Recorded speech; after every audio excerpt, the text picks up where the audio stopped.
what is a safe withdrawal rate? Dave Ramsey says you can safely withdraw 8%. Others say you need to keep it between 5 and 6%.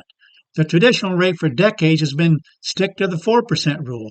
Lately, I've heard as low as 3.7% to have a safe withdrawal and have your money last at least 30 years. How do we know what to do? Well, what we do on this channel is use actual returns for the last 100 years. We simply project ahead what you might have with similar returns to what's happened for the last 100 years. So let's take somebody that has 600,000 in their nest egg, and they want to withdraw 8% of that. That'd be $4,000 a month. Now, if you did that using Dave Ramsey's 12% rule, getting 12% every year, your money would just grow because you're getting 12% on your money, but you're only taking out 8%. Even if you give yourself a 3% COLA, this is actually a summary box of all these numbers right here. You can see they're just going up, up, up, and up because you're getting 12%, which is the average return, but you're only taking out 8%. So obviously it makes sense. You're going to not run out of money. In fact, your money is going to grow. The problem with this logic is you don't get a straight 12% every year. Let's go ahead and reset it to actual numbers. What we do on this channel is use it for every single year for the last 100 years. How would it have worked out? And how would it work out in the future if we have returns like 1925? If you have returns like 1925, you can see them over here in this column right here. These other returns started out really good. Then you had these 4 down years. And by the time the market started to come back, you were already so much in the hole that you ended up to a point where you'd be out of money in 16 years. You can see after 10 years, you have 300,000. After 15 years, you have 141,000. Over here is what you have left after 10 years, 20 years, and 30 years. Here's the 10-year column. You can see it right there, 300,172. We use 1926 numbers. Now we got 230,000, but you're out of money in less than 20 years. In fact, you're out of money in 13 years. 1927 type numbers, you got 239,000 left after 10 years. Watch what happens in 1928. You're actually out of money in 9 years. It doesn't even last 10 years. Again, what's Dave Ramsey doing? He's using 12% a year straight through, right after 10 years, 20 years, and 30 years. That's not the way the market works. In fact, you can see the averages right here. 1925. Go ahead and reset this to 1925 numbers. You can see you only got 9% average for the first 10 years there, and then 10.58. You're not getting 12%, but after 30 years, you're actually averaging 13.19%, which is well above the 12% that Dave Ramsey said you could plan on. The problem with it is, by the time you get to this average, because you have such good returns down in here that raises that average, the problem is you're out of money. In this case, you're out of money in 16 years. So what could we do differently? Let's go down to the 7%. Let's see how many times you run out of money in the first 20 years with a 7% withdrawal. Again, that'd be 3,500 on this 600,000.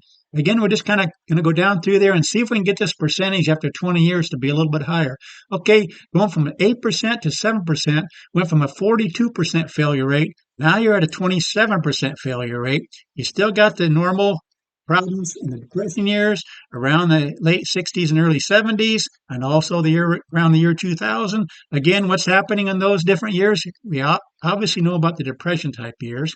There was also some down years during the 1970s, 73 and 74, and we also had the consecutive down years in the 2000s. So even in this scenario, you got a problem 27% of the time. What if we go to a 6% withdrawal rate?